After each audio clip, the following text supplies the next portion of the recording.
Continuamos en Me Importas Tú y ahora vamos a hablar sobre inteligencia. Los pasados programas en los que Javier Tirapú nos acompañó hemos tocado este tema y es que hay muchas cosas de las que hablar sobre la inteligencia. La última vez nos quedamos con la pregunta de si los genios como Mozart eran inteligentes y ahora vamos a hacer un repaso por los tipos de inteligencia. Hola Javier, muy buenas tardes. Hola, buenas tardes. Bienvenido una semana más, como siempre, Gracias. acercándonos temas tan interesantes. Bueno, hemos hecho un repaso, los últimos programas, sobre la inteligencia, sobre Sí. qué es, cómo se mide. ¿Cuáles son los tipos de inteligencia, Javier? Sí, comentábamos en la última vez, ¿no?, que cuando se mide con test psicológicos, ¿no?, hay dos grandes tipos de inteligencia, si recuerdan los espectadores, ¿no?, la manual Sí. y más la verbal, ¿no? Sin embargo, últimamente algunos autores han puesto muy de moda, hay uno muy conocido que se llama Howard Gardner, ¿no?, que ha planteado que hay 8 tipos de inteligencia, no solo 2. 8 tipos de inteligencia. Muy bien. Sí. Básicamente, no, por ejemplo, ¿no?, aquellos que son habilidosos motóricamente, ¿no?, con su cuerpo. Ajá. Y coordinan bien los movimientos, etcétera, que en el futuro serían, digamos, buenos deportistas. Eso es la inteligencia que le llama motora cenestésica. Cenestesia quiere decir movimiento, ¿no? Son buenos moviéndose. Sí. ¿No? Vaya. Dice que, por ejemplo, otro tipo de inteligencia es la musical, que serían aquellos que en el futuro serán buenos músicos. Otra es la matemática, otra es la física. Otra es la del lenguaje, que es la habilidad para hablar o para escribir o para leer. Lo de la matemática y la física, que sean inteligencias diferentes, es curioso, ¿no?, porque uno pensaría que la física y la matemática van unidas. Van muy unidas. ¿No? Pero en cambio, fíjate, hay una anécdota de Einstein que es muy interesante. Einstein, ¿no?, que todo el mundo sabe que formuló la teoría de la relatividad, cuando explicaba lecciones de física a sus alumnos, cometía muchísimos errores en el cálculo matemático cuando aplicaba las fórmulas. Y un día un alumno le corrigió y le dijo a Einstein: es que yo solo sé pensar en términos físicos, no sé calcular. Ajá, vaya. O sea, el cálculo matemático y la física parece que serían diferentes tipos de inteligencia. Otra llama Gardner la naturalística, que son estos que les gusta la naturaleza, los bichos, estos niños que dicen que de mayores van a ser veterinarios. Sí. ¿No? Estos. Y creo que no se me olvida luego dos, ¿no?, que están dentro de lo que decíamos en uno de las sesiones que dedicamos a la inteligencia, que son la capacidad de conocerte a ti mismo por un lado y la capacidad de ponerte en el lugar de los demás y conocer a los demás por otro, es la otra inteligencia. Con lo cual, sumando todas, ¿no?, Gardner diría que hay 8 inteligencias. Ajá. Yo no estoy de acuerdo con Gardner. Yo no Vale. estoy de acuerdo con Gardner porque creo que confunde inteligencia con habilidad. Con habilidades, eso te iba a Creo decir, ¿no? que eso no es una inteligencia. La inteligencia no es una habilidad específica. Y él lo que dice es que tienes habilidad para la música, habilidad para el deporte, pero, por ejemplo, digamos un hombre muy habilidoso, Sí. no me sale la palabra, para el deporte, ¿no?, pero todo el mundo tenemos más información de él. Voy a decir el nombre y a ver si la gente considera a esta persona inteligente. Se llama Diego Armando Maradona. ¿No? ¿Alguien diría que este sujeto es inteligente o se ha conducido con inteligencia en su vida, o simplemente tenía una habilidad para el deporte, pero no es un ser que se ha conducido inteligentemente en la vida? Por lo tanto, ¿no?, inteligencias confunde Gardner con habilidades específicas. Claro. De hecho, hoy en día lo que más creemos que es la inteligencia, y esto es muy curioso, es como si, digamos, ¿no?, en el cerebro el 80% es sustancia blanca. Sustancia blanca porque es blanca, porque en unas partes de las neuronas de esa parte del cerebro están cubiertas de mielina, que es blanca, y el 20% es sustancia gris, que no tiene mielina. ¿Qué es el 80% del cerebro? ¿Es sustancia blanca? ¿Qué quiere decir esto? Que no trabaja con ningún tipo de información. Simplemente conecta diferentes partes del cerebro y hace que se sincronicen y que se conecten a mucha velocidad. Cuanto más sustancia blanca tienes, más rápido eres y más eficaz eres. Es decir, parece que en la sustancia gris tendríamos como, digamos, pueblos, ¿no?, en los cuales se transforma, ¿no?, y se procesa diferente tipo de información y se trabaja con información. Pero la clave parece ser ahora que para ser inteligente no es que tengas bien estas zonas, estos pueblos, ¿no?, funcionen bien, sino que funcionen bien las redes de conexión entre todos los pueblos para que se sincronicen muy rápidamente y muy bien. Por lo tanto, ser inteligente sería sincronizar muy bien todas las regiones del cerebro con muy buenas carreteras y muy buenas autopistas, que es sustancia blanca. Y cada vez hay más trabajos que son capaces de predecir cuánto de inteligente va a ser un sujeto conforme a cuánta sustancia blanca tiene, es decir, cuánta conexión entre las regiones del cerebro. Esa me parece la clave de la inteligencia hoy en día, que es muy interesante. Javier, ¿cuando te haces mayor eres más inteligente o más sabio? Cuando dicen que el cerebro empieza a envejecer a los 30 años, ¿no? Mala noticia para muchos de nosotros, ¿no? Realmente lo que quiere decir es posiblemente que no hagamos ya muchas más conexiones y que ya utilizamos ya las conexiones que ya hemos hecho. Que ya están hechas. Sí, unas las anularemos porque no nos sirven y las sustituiremos por otras a ver si nos sirven, y otras las anularemos y a lo mejor las dejamos paradas hasta que tengan utilidad, pero no haremos más conexiones. Por lo tanto, a los 30 años dejamos de ser más inteligentes. No, lo que creo que hacemos a partir de los 30 años es ser más sabios. ¿Qué llamo yo sabiduría? Esto sería un concepto, claro, tendríamos que dedicar mucho tiempo a decir qué es la sabiduría, pero básicamente la gente sabia es gente que piensa antes de actuar, por ejemplo, ¿no? Y es gente que sabe predecir qué va a ocurrir en el mundo. Por lo tanto, mi idea, ¿no? Y es la que de alguna manera he formulado en algunos trabajos, es que esa inteligencia que tenemos de jóvenes, ¿no? Que es más fluida, más rápida, más ágil, más de conectar conceptos a toda velocidad, a medida que el cerebro se va haciendo mayor, ¿no? Se va transformando, se va asentando y lo que haces es más sabio, es decir, vas organizando el mundo, vas aprendiendo del mundo y vas generando en tu cerebro lo que llamamos patrones, ¿no? Es decir, cómo se van a comportar las cosas en el mundo para anticiparte a su comportamiento. Y entonces te anticipas a su comportamiento porque previamente has ordenado el mundo de determinada manera en tu cerebro, que es un patrón. A veces yo me quedo maravillado con una cosa tan simple como esta, pero a veces a mí me deja un poco impresionado, ¿no? Hay unos bichos que son muy grandes, algunos casi como un pony, muy pequeños, casi algunos como una rata, ¿no? Tienen mucho pelo, algunos poco pelo, otros orejas grandes, ojos pequeños, otros orejas pequeñas, otros el hocico puntiagudo, otros chato, otros no tienen rabo, otros tienen rabo.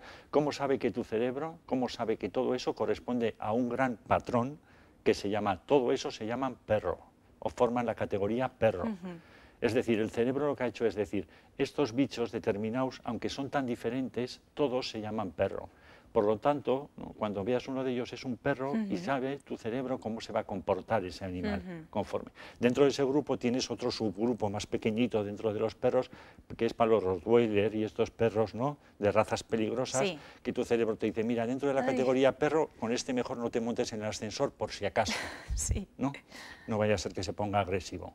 Por lo tanto, ¿no? Cada vez lo que vamos, a medida que avanzamos en los años, tal vez no tengamos tanta agilidad mental, pero tenemos ya tantas maneras de organizar el mundo, tantos patrones para saber, ¿no? Experiencias, exactamente cómo se va a comportar el mundo, que sustituimos esa agilidad por esa sabiduría, esa manera de predecir cómo se va a comportar el mundo. Esta es la idea. Javier, ¿qué es la inteligencia ejecutiva y cómo se puede medir? Sí, la inteligencia ejecutiva es un concepto también nuevo, aunque que parte un poco de un concepto que se llama funciones ejecutivas, porque lo que se planteó hace muy pocos años, ¿no? A finales de los años 80, que eso en ciencia pues no es nada, ¿no? En 1986 surge el concepto, fíjate, o sea, es muy reciente, ¿no? Es, de alguna manera, el por qué y cómo trabaja el cerebro, ¿no? Para resolver situaciones nuevas.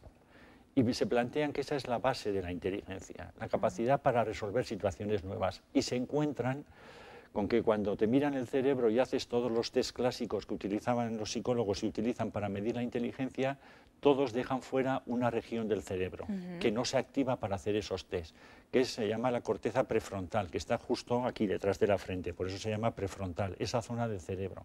Entonces, ¿qué hacía esa zona del cerebro? Y se planteó que ahí estaba la inteligencia ejecutiva. Ahí es donde se trabaja, donde el cerebro trabaja y opera para resolver situaciones nuevas. Cada vez que se te plantea una situación nueva en la vida para la que no tienes una solución, ¿dónde creas soluciones en el cerebro? En esta región del cerebro.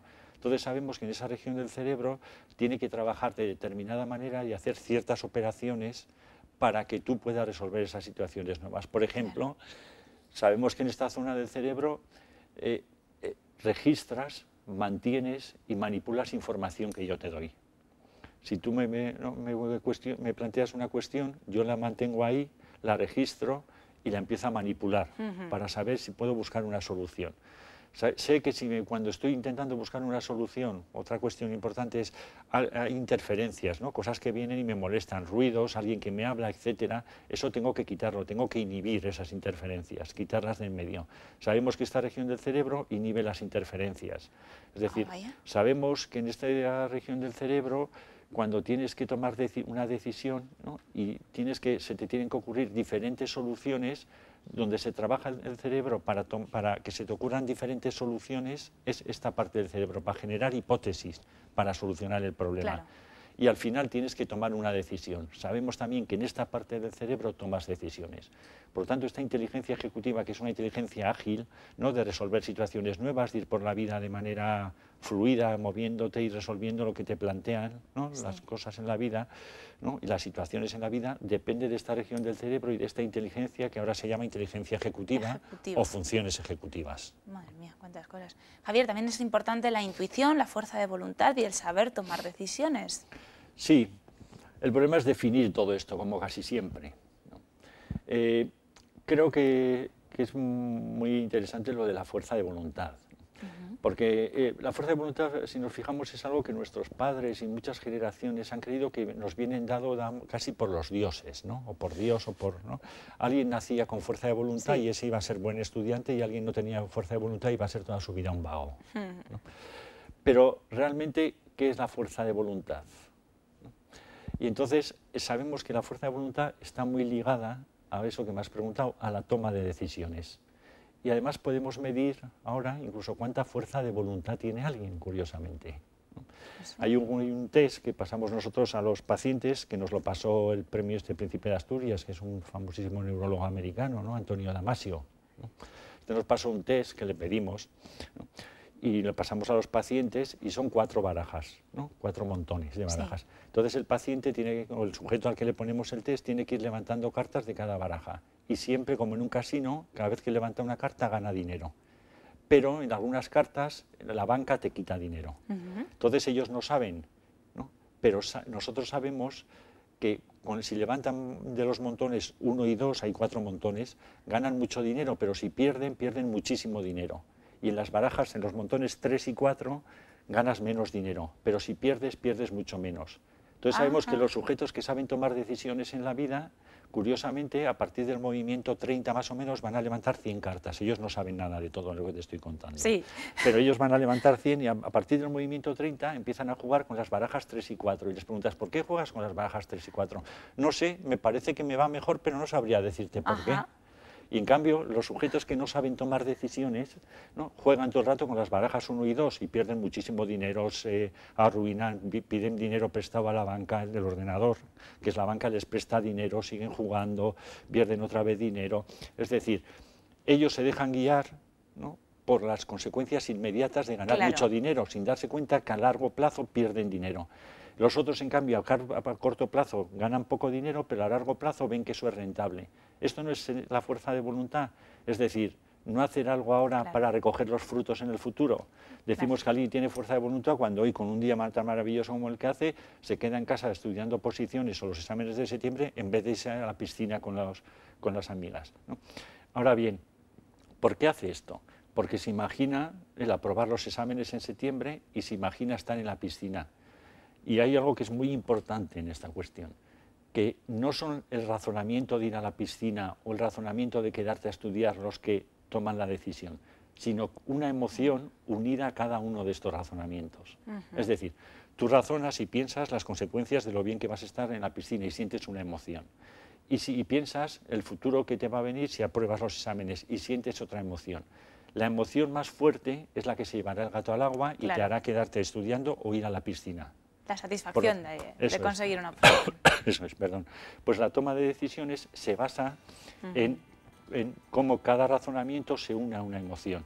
Y son las emociones las que toman decisiones en el ser humano, no la razón, ¿no? Como decía Pascal, ¿no? El corazón tiene razones que la razón no puede entender, ¿no? Por lo tanto, ¿no? Son las emociones las grandes razonadoras del cerebro, no el razonamiento como hasta ahora creía el ser humano. O sea, que son nuestras emociones las que nos guían en la toma de decisiones. Exactamente. Por eso nuestras decisiones a veces son tan irracionales, porque no podemos explicarlas con la razón, son las emociones las que las dictan. Javier Tirapu, hemos llegado al final de la entrevista, muchísimas gracias por habernos acompañado. Quiero decir que nos queda una cosa, que para desarrollar la inteligencia es bueno que aprendas por ti mismo o que te enseñen. Yo creo que hoy en día la gente piensa que es bueno que los chavales aprendan por experiencia, ¿no? Dices, déjale, Sí. ya aprenderá. Pero el ser humano no ha aprendido así a lo largo de toda su historia, ¿no? Nosotros hemos adquirido conocimiento Porque y hemos nos han transmitido con enseñado, ese ¿no? conocimiento a las siguientes generaciones. ¿Para qué? Para que no tengan que aprender todo por sí mismos. No hace falta que te pongas delante de un tren para saber que te va a matar. Te lo han enseñado, ¿no? Claro. Y sabes que no hay que ir a las vías del tren porque es peligroso. Entonces hay padres que ahora, ¿no?, piensan que esto de que experimenten y que ya se darán cuenta de las consecuencias, no. Hay cosas que tú ya sabes cuáles son las consecuencias, transmítele las consecuencias y busca Claro. un equilibrio entre lo que tú le enseñas y lo que él tiene que aprender. No intentes que él aprenda todo por experiencia y a ver si Sí, lo que es aprende por importante, claro, errores y claro. porque, como dice, ¿no?, que se meta la leche, suelen decir. No, si sabes que se va a meter la leche, dile que puede que se meta la leche, ¿no? Pero entonces busca un equilibrio muy adecuado entre lo que él aprende por sí mismo y lo que tú le enseñas. Y entonces creará un buen cerebro, eso estoy seguro. Muy bien, Javier Tirapu, pues muchísimas gracias. Nos quedamos con las reflexiones que siempre nos traes y que siempre ilustras a nuestros telespectadores y a nosotros mismos, porque aprendemos mucho. Javier Tirapu, muchísimas gracias Nada, por vosotros, estar un día encantado. más. Y ahora nos vamos a hacer un pequeño viaje, nos vamos hasta Estella a conocer la labor de FIDIMA. Lo vemos. El origen de FIDIMA es de una asociación empresarial que se denomina la SEME, la Asociación de Empresas de la Menda de Estella, que estaba muy preocupada ya desde sus orígenes, por el año 2000-2002, por lo que es la gestión del residuo industrial, para tratar de dar una solución a la problemática que teníamos en las empresas asociadas.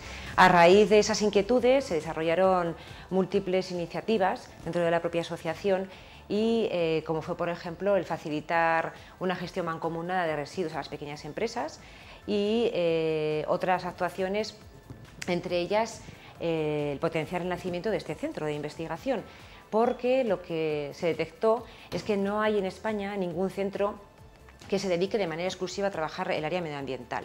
Voy a comentar un poco todas las instalaciones que tenemos en FIDIMA, un poco en relación a las líneas de investigación con las que estamos trabajando y los diferentes proyectos dentro de cada línea. En principio, la primera línea de trabajo sería la de residuo orgánico en muy diferentes aspectos, tanto la valorización energética como la valorización material de estos residuos para conseguir nuevos productos. Os enseño un poco algún equipo que tenemos en laboratorio. Por ejemplo, este sistema es un sistema muy sencillo, pero que nos da un poco el valor que puede tener una materia orgánica. Normalmente son residuos ganaderos, estiércoles, purines con otros residuos orgánicos, como puede ser conserveras. Y hacemos diferentes mezclas y evaluamos qué potencial tienen para producir biogás. El biogás es como un metano, vamos a decir, pero natural y producido no a partir de fuentes fósiles, sino a partir de residuos. FIDIMA cuenta en el laboratorio con equipos muy básicos para hacer todo tipo de analíticas básicas para un agua potable, un agua residual, etcétera. Y dentro de lo que es aguas, en lo que es el trabajo nuestro que tenemos en investigación y en I+D aplicada, vamos tanto a la depuración de aguas, depuración tradicional, como a una depuración un poco más avanzada, que es la reutilización de agua, es decir, poder conseguir que un agua residual llegue a una calidad suficiente pues, para ser utilizada, por ejemplo, en riego o incluso pues, para otros usos que en industria son importantes, como es la reutilización del mismo agua de proceso con un ahorro de costes muy importante asociado. Dentro del área de residuo orgánico, dentro del proyecto de ecodigestión, hemos visto el sistema en discontinuo antes y aquí tenemos dos reactores que trabajan ya en continuo. De esta manera lo que conseguimos es poder llegar a simular un proceso a nivel industrial y poder controlar todos los condicionantes y todos los parámetros que van a influir. Entonces, lo que estamos haciendo ahora, vamos a instalar un carril bici en Pamplona, en la zona de Trinitarios. Entonces, la particularidad que tiene este carril bici, está hecho con un mortero en el que incorporamos un residuo. Este residuo es neumático fuera de uso, es decir, todos los neumáticos que ya no pueden ir a vertedero porque está prohibido, pues de alguna manera tienen que valorizarse. Entonces, lo que hacemos nosotros es incorporarlo a un mortero. Es decir, tenemos un mortero convencional en el que no incorpora caucho, y en este se puede ver las motas negras, es el caucho. Entonces, ¿qué conseguimos al incorporar este residuo? Propiedades aligerantes, es decir, es más ligero, y propiedades drenantes para cuando llueve. Entonces, lo que hacemos en esta máquina es probar que la resistencia que tenemos al incorporar caucho es la misma que la resistencia que tenemos en un mortero convencional. Entonces, aquí realizamos las pruebas y esto nos determina pues, hasta qué porcentaje podemos incorporar este tipo de residuos.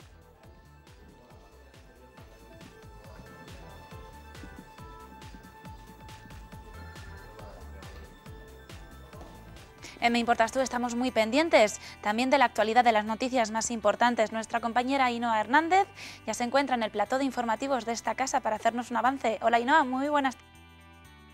¿Qué tal, Carol? Muy buenas tardes. Pues como cada tarde estamos ya trabajando intensamente en esta redacción aquí en Navarra Televisión, todos nuestros compañeros, para preparar toda la información con detalle que les contaremos a partir de las 8:30. Hoy, sin duda, la noticia del día ha estado en Palma de Mallorca, en el Palacio de Marivent. Allí el presidente Rajoy nos ha hecho salir de dudas, ha anunciado que finalmente prorrogará la ayuda de los 400 euros para parados sin prestaciones. Lo ha dicho, como os cuento, en este tradicional encuentro con el rey en verano, después de esa charla que ha mantenido con el monarca. Ha asegurado que la prestación, además, se va a mejorar. Así que buena noticia este anuncio de Mariano Rajoy de que se van a mantener esos 400 euros en un día en el que además no se esperaba que el presidente hablase tras su charla con el rey. Lo veremos con detalle, veremos qué supone esta prórroga de los 400 euros, pero además vamos a ver una concentración que se ha convocado esta mañana frente a la delegación del Gobierno de Navarra por Herrida, y es que ya son 254 los presos de ETA en huelga de hambre. Hoy se concentraban, pero ha habido un detenido que horas más tarde ha sido puesto en libertad, y es que esta concentración, según el Gobierno central, era ilegal, y al pedir la identificación de los participantes por parte de la Policía Nacional, uno de ellos se ha negado a mostrar su DNI, por lo que ha sido detenido, pero como decimos, poco después ha sido ya puesto en libertad. Además, les vamos a pedir que estén muy atentos al volante estos días, entre hoy y mañana, y es que la DGT en estos 2 días prevé más de 3 millones de desplazamientos en toda España. La mayoría de estos desplazamientos son cortos con motivo de las fiestas patronales. Y mucho cuidado, porque estos desplazamientos son precisamente los más peligrosos, porque nos confiamos demasiado y a veces no ponemos mucha atención a la carretera. Así que precaución si tienen que coger el volante, y precaución también ante el calor que vamos a volver a tener a partir del viernes. Llega una nueva ola de calor que además se prevé incluso más intensa que la que ya tuvimos la semana pasada y que se prolongue durante más días. Además, todo esto en un verano muy caluroso y seco que nos está dejando imágenes como esta que estáis viendo. Así, con esta poca agua baja el río Bidasoa a su paso por Zumbilla o por Sant Esteban, y no parece que la cosa vaya a mejorar, porque por delante más calor y de momento no hay previsión de que caiga nada de agua. En deportes, mañana importante, Osasuna y Lactura le han firmado el contrato con el que la marca de leche se convierte en el principal patrocinador del club rojillo para las 2 próximas temporadas. La vaca de Lactura ya está plasmada en las camisetas, un patrocinio por el que Osasuna va a percibir unos 600.000 euros por campaña. Y además veremos, cómo no, ese recibimiento anoche en Estella a la gran campeona Andrea Barno, que no va a olvidar lo que vivió anoche en su localidad. La medallista olímpica llegaba pasadas las 10:30 de la noche en Lizarrería, en ese pabellón que la ha visto crecer como deportista. Y allí, como veis, esperaban familiares, amigos y vecinos que quisieron mostrarle todo su cariño y darle enhorabuena por ese gran éxito que ha conseguido en Londres, por esa medalla de bronce de Andrea Barno. Y hoy además, como no, nos vamos a poner el pañuelico rojo al cuello, porque muchas localidades navarras comienzan sus fiestas, entre ellas Tafalla. Ahí lo estáis viendo, el concejal de Bildu, Arturo Goldazarena, ha sido quien ha lanzado el chupinazo que ha dado comienzo a la fiesta, pero no solamente Tafalla, también veremos las fiestas de Burlada, que también han comenzado hoy. Nos daremos una vuelta por estas 2 localidades navarras. Así que todo esto y mucho más es lo que os vamos a contar a partir de las 8:30, como cada noche, con Lucía Riaño. Muchísimas gracias, Ainhoa. El tiempo de este programa ha llegado a su fin, pero recuerden que Me Importas Tú vuelve el 16 de agosto a las 4 de la tarde con más cosas y con la vuelta de Amaia Madinabeitia. Hasta entonces, que pasen una muy buena festividad de la Asunción. Por mi parte, un placer haber estado acompañándoles. Adiós y, como siempre, gracias.